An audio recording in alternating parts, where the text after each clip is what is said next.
Olá, bom dia para você, boa manhã. Hoje é dia 12 de setembro, é um dia muito especial, é um dia em que o Brasil começa a deglutir, a digerir o resultado do julgamento de ontem. E quem pensa que esse assunto pertence só ao campo da política está muito enganado, porque com certeza vai haver problemas no campo da economia também. Basta ver o cumprimento das primeiras ameaças feitas pelo governo Trump, quando a condenação do líder Jair Bolsonaro, da extrema-direita do Brasil, era apenas uma possibilidade. Por enquanto, nós não sabemos ainda o que é que vai acontecer, mas os brasileiros que estão lá nos Estados Unidos tocando essa campanha patriótica, antipatriótica, já estão dizendo aí que o reloginho está contando e que vai haver consequências severas para o Brasil.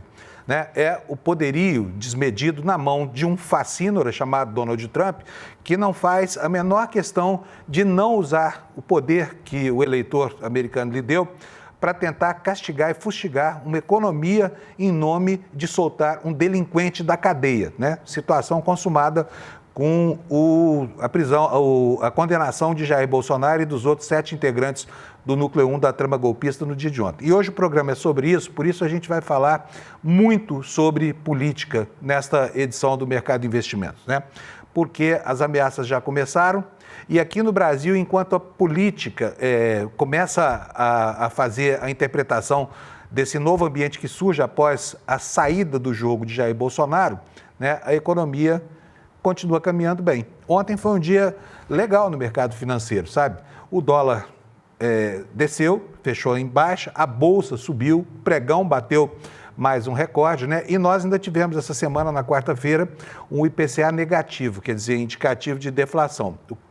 O cenário externo também traz bons indicativos para o futuro, mas para o futuro lá nos Estados Unidos, porque aqui, por enquanto, não se fala em mexer nessa bestial Selic de 15% ao ano. E isso continua transformando o dinheiro numa mercadoria cara e rara para aquilo que os bancos deveriam fazer, que é prover recursos para o desenvolvimento do setor produtivo. No Brasil não é assim, banco não tem função social nenhuma, são os parasitas e vivem apenas da renda das aplicações em títulos do governo. Então, esse é o cenário e é assim que a gente começa o nosso programa de hoje, em que nós vamos ouvir falar muito sobre política e vamos falar um pouco também sobre as implicações da economia aqui no Brasil, né? Eu vou abrir aqui o meu roteiro para a gente poder começar, mas eu já falei, tudo isso aconteceu, né? Todo esse movimento aconteceu ontem, esse dia tão positivo, aconteceu enquanto os ministros declinavam seus votos lá em Brasília para condenar Jair Messias Bolsonaro. Na véspera, nós tivemos o voto do ministro Luiz Fux, que tomou só de leitura mais de 11 horas, foram 500 páginas de leitura de uma peça que parece ter sido produzida mesmo com uma intenção teleológica, que significa o seguinte, é produzir uma peça para um fim que se deseja alcançar, né? E ontem, no julgamento, o ministro Luiz Fux se recolheu, ficou calado lá enquanto os outros debatiam, e o voto dele perdeu completamente a importância porque não gerou nenhum efeito. Mas não gerou nenhum efeito no julgamento.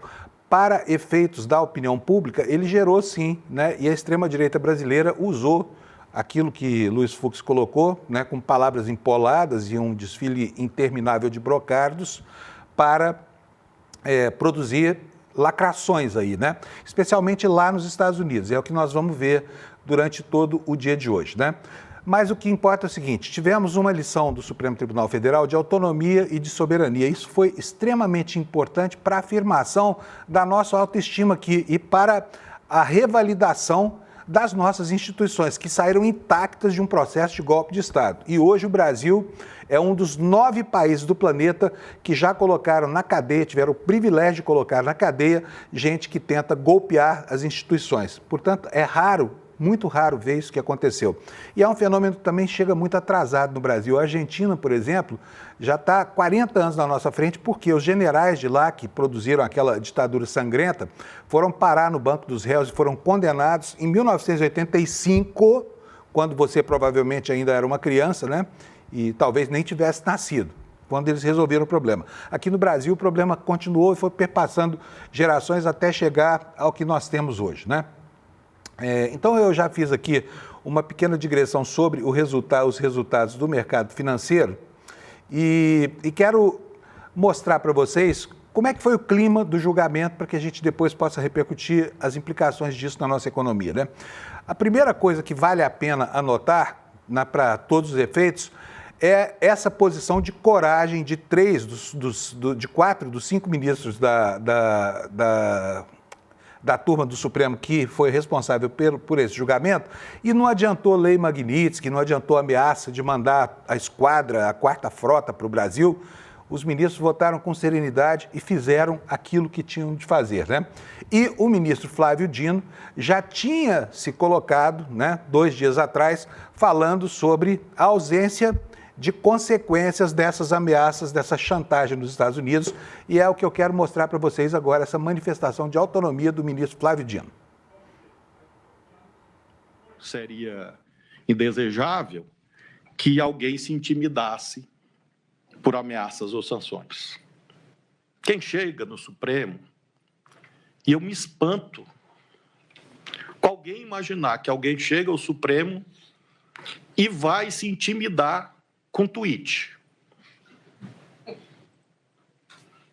Será que as pessoas acreditam que um tweet de uma autoridade, de um governo estrangeiro, vai mudar um julgamento no Supremo? Será que alguém imagina que um cartão de crédito ou Mickey vão mudar o julgamento no Supremo? Pateta. O Pateta, ele aparece com mais frequência, né, nesses eventos todos.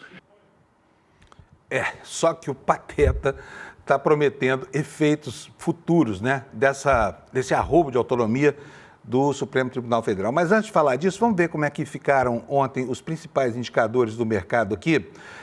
A economia brasileira, né, apesar da demonstração de exaustão, né, ela continua resistindo, mas ela começou a apresentar alguns sinais de desaceleração muito graves e preocupantes, né? Vamos começar por esta notícia que está aqui no telão, que o Ibovespa renovou o seu recorde histórico, né? Ontem o pregão fechou aos 143.151 pontos, como você está vendo aí, uma variação positiva num dia muito complicado para a política, de 0,56%. O dólar caiu 0,34%, fechou o dia ontem a R$ 5,39. Lá fora, a Standard & Poor's fechou aos 6.587,47 pontos, subindo 0,85 pontos, e a Nasdaq aos 22.043,08, subindo 0,72. Por que se animaram tanto assim? Porque o mercado de trabalho americano, mais uma vez, deu mostras de que a maré não está para peixe, tá bom? O IPCA, aqui no Brasil, registrou uma deflação de 0,11%, 0,11%. Aí você vai falar, mas é um número muito pequenininho. Mas você se lembra que, há alguns meses, nós tivemos aí uma inflação crescente preocupante que justificou, por exemplo, a subida da taxa de juros até esse patamar de 15%, né, que dá mais de 10% de juros reais ao ano. Então, o IPCA teve uma deflação de 0,11% em agosto, é o primeiro resultado negativo em 1 ano e meio, né? A última vez que isso aconteceu foi lá em 2022. E essa queda foi puxada principalmente pelos grupos habitação, que cresceu 0,90%, né? E o que mais? Influenciado também pela redução da energia elétrica, que foi de 4,21%, alimentação e bebidas, cujos preços caíram na média 0,46%, e transportes fecharam com 0,27%. E juntos responderam por 0,3% no índice. Apesar disso, o acumulado em 2025 do IPCA ainda soma 3,15% e em 2 meses está em 5,13%. Olha, itens como tomate, cebola, arroz, café ficaram mais baratos, e também gasolina e passagens aéreas, né? A educação, vestuário e a saúde cresceram os preços, né? Amenizando a deflação geral, que poderia ter sido até maior. E o INPC, que é o Índice Nacional de Preços ao Consumidor, recuou 0,21% em agosto, acumulando 3,08% de alta no ano e fechando em 5,05% nos últimos 12 meses. E, como eu disse, tudo isso acontecendo no momento em que o Supremo Tribunal Federal reafirma a soberania. Então, nós temos política a política dando sinais de polarização e a economia dando um adeuzinho para esse clima aí. Está tudo certo no Brasil, bolsa andando, os investimentos acontecendo, né? Resta essa taxa de juros que deixa para nós a pergunta: até quando o Banco Central vai encontrar na conjuntura sinais que permitam a ele manter essa taxa de juros, né? Nós estamos falando aqui sobre as consequências do resultado do julgamento para a economia, e a primeira consequência é a cronificação da inelegibilidade do Bolsonaro. Bolsonaro já estava inelegível por uma decisão do Tribunal Superior Eleitoral, só que agora, com a condenação criminal, ele fica elegível até terminar o cumprimento da pena e mais 8 anos, que é o período previsto pela legislação. Então, o Bolsonaro só vai estar elegível de novo se nada acontecer, né? Se, por exemplo, não houver uma lei da anistia, se o Supremo Tribunal Federal, caso o Congresso aprove essa lei, não vetar, se o presidente Lula não vetar, Bolsonaro só vai estar elegível de novo em 2062. Sabe quantos anos ele vai ter de idade? 107 anos. E olha, muitos dos agentes da economia brasileira, muitos dos atores que formam o preço, tinham um alinhamento ideológico importante com o Bolsonaro, né? Torciam para que ele voltasse, para trazer de volta quem? O Paulo Guedes, né? Mas, infelizmente, para essa gente, o Paulo Guedes e o bolsonarismo vão estar fora da área de serviço da extrema-direita, se não para sempre, durante muitas décadas, né? E tem uma outra implicação. Os golpistas que foram condenados ontem, que tinham função pública, vão perder os seus cargos e os seus mandatos. É o caso do Alexandre Ramagem, que era o ex-diretor da ABIN, e também do ex-ministro da Justiça, Anderson Torres, como você vai ver nesse trecho do julgamento. Também, como decorrência da condenação criminal, eu aplico em relação a 2 dos réus, ao réu Alexandre Ramagem Rodrigues e Anderson Torres, delegados de Polícia Federal, a perda do cargo nos termos do artigo 92, inciso 1º, letra A. São também efeitos da condenação a perda de cargo, função pública ou mandato eletivo quando aplicada a pena privativa de liberdade por tempo igual ou superior a 1 ano nos crimes praticados com abuso de poder ou violação do dever com a administração. Outra consequência desse julgamento, né? Os que são oficiais militares, eles podem perder a patente, podem ser expulsos, uma desonra suprema para os militares, né? Das Forças Armadas. E isso vai acontecer a depender de uma decisão do Superior Tribunal Militar, que ontem o ministro Alexandre de Moraes mandou citar. E aí começa um processo que vai correr. Agora, o que tem implicação mesmo, que pode ter explicação sobre expectativas do mercado, é a inelegibilidade do Bolsonaro, né? E vamos ver aqui nas palavras do próprio Alexandre de Moraes por que o Bolsonaro está inelegível durante muito, muito tempo. Presidente, nos termos da Lei Complementar 135 de 2010, são inelegíveis para qualquer cargo os que forem condenados em decisão transitada em julgado ou proferida por órgão judicial colegiado, como o nosso, desde a condenação até o trânsito do prazo de 8 anos após o cumprimento da pena. Eu cito vários precedentes aqui, e aqui diz crimes praticados por organização criminosa, automaticamente com a condenação por órgão colegiado, estão inelegíveis. Então, presidente, eu declaro a inelegibilidade de todos os réus nos termos da Lei Complementar 135 pelo prazo de 8 anos após o cumprimento da pena. Na verdade, já começa agora, pela lei da ficha limpa, 8 anos a partir da decisão colegiada. E também determino que se oficie a ministra Carmen Lúcia, a presidente do Tribunal Superior Eleitoral. Pois é. Por que nós estamos falando tanto de política hoje num programa de economia? É porque você sabe o que acontece quando a economia desconfia da política, e a gente sabe do alinhamento que há entre certos agentes aí do mercado financeiro, né, e a afinidade ideológica com o bolsonarismo. Mas olha, ontem, por exemplo, foi um dia importante. Vamos lembrar aqui de algumas coisas que aconteceram no dia 11 de agosto, por exemplo, né? E que mexeram com a economia mundial e com a economia regional. Em 1973, 42 anos atrás, foi deposto o presidente do Chile, né? O Allende. Aqui no nosso tempo, na nossa geração, nós tivemos também o ataque às Torres Gêmeas. Aquilo mexeu com toda a economia mundial, mudou o centro geopolítico, enfim, houve repercussões no mercado, porque foi uma cena muito grande, né? Guerras e tudo mais. Então a economia não fica infensa a esses momentos. Mas o ministro Barroso, que ontem foi prestigiar lá com a sua presença a sessão de encerramento do julgamento do chamado núcleo crucial da trama golpista, espera que esse resultado do julgamento seja suficiente para provocar uma virada de página na história e pacificar o país.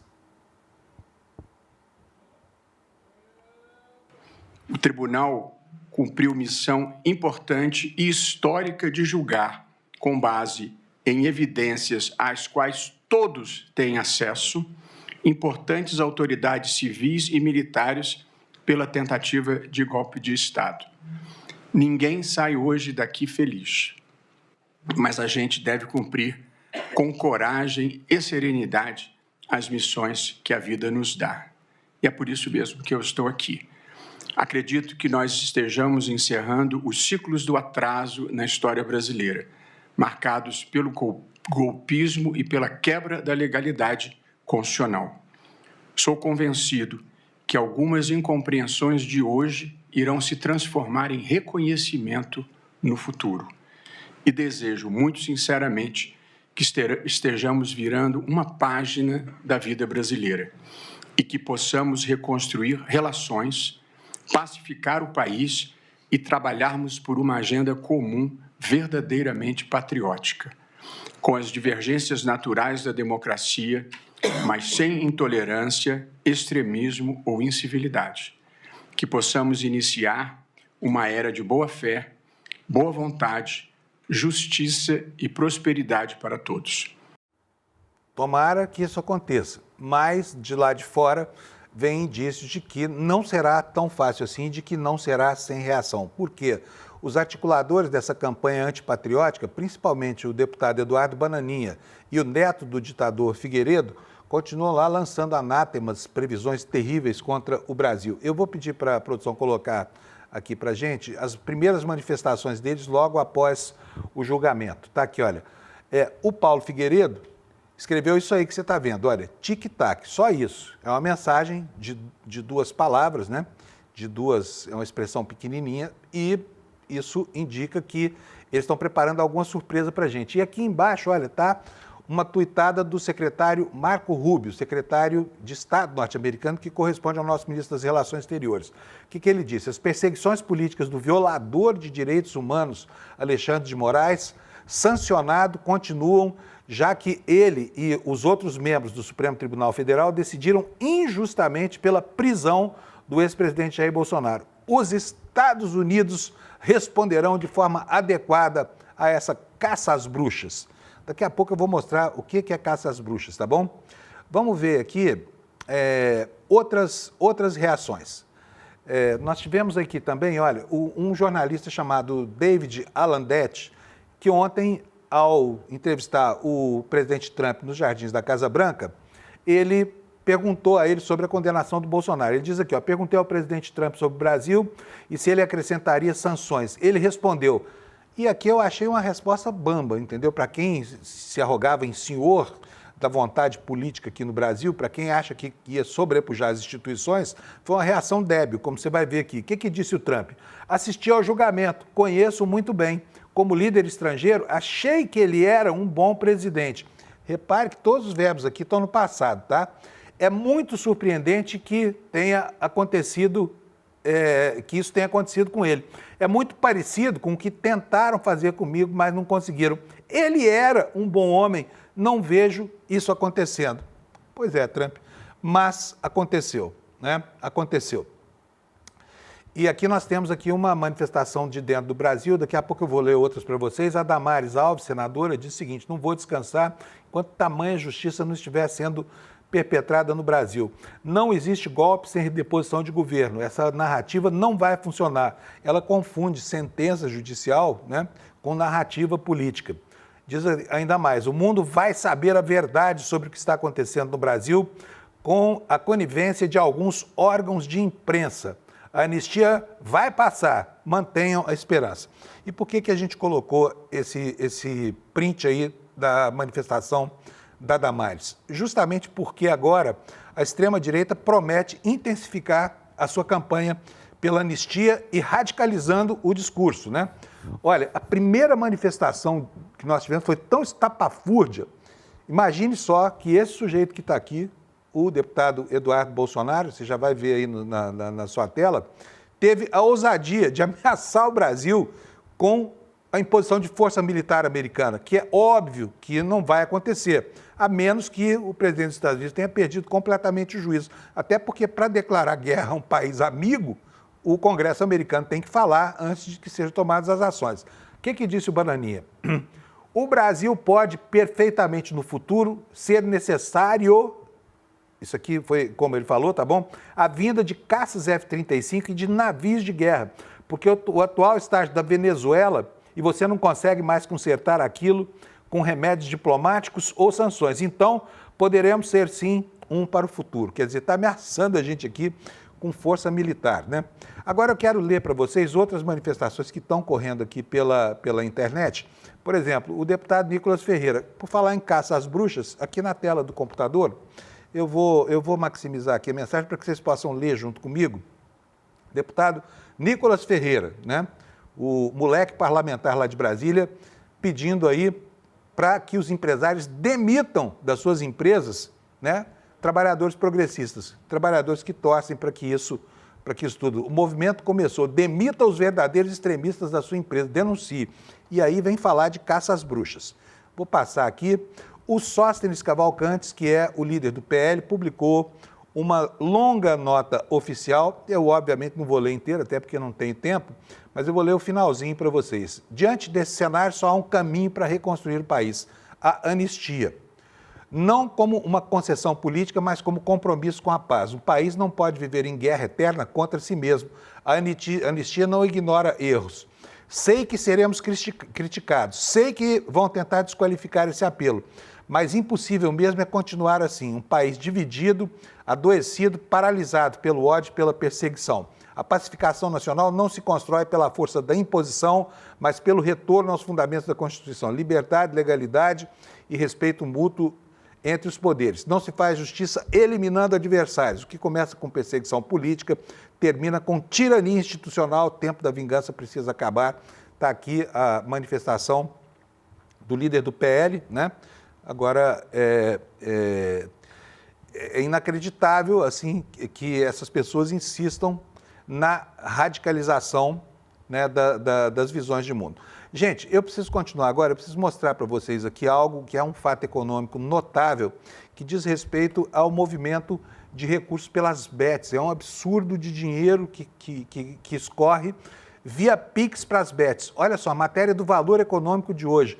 As bets levaram 15% do volume transacionado do Pix de pessoas para empresas durante o primeiro semestre do ano. 15% de todas as operações feitas via Pix foram para que as pessoas jogassem dinheiro fora fazendo apostas nessas casas. Quero mostrar aqui para vocês também como é que é a dimensão desse número. Coloca para mim o slide na tela, por favor, e eu vou dizer aqui para vocês. Olha só, 15,3% de todos os Pix de pessoas para a empresa foram para a Bet. Já os Pix de empresas para as pessoas representaram 13,5%. Mas a transação via Pix de empresas para pessoas é muito menor em volume do que a transação contrária, né? E aqui, olha, nós temos na parte de baixo desse slide essa informação aqui, olha, 17 bilhões de reais movimentados, né? E segue por aí. Então, assim, é uma situação de extrema gravidade. O Brasil está doente, está corrompido por essa história de apostar, como se fosse normal um país permitir que a sua população mais vulnerável, principalmente a população mais idosa, perca dinheiro nessas maquininhas infernais de provocar prejuízos para a poupança popular e para a poupança individual das pessoas. Mas está feito aqui o registro, né? As apostas online foram legalizadas em 2018 e acabaram tendo no Pix o seu principal meio de pagamento. Esse estudo foi um cruzamento de dados do Ministério da Fazenda sobre o volume transacionado no Pix, estimando que as bets legalizadas tiveram um ganho de 17 bilhões, que os depósitos dos apostadores totalizaram 225,8 bilhões de reais.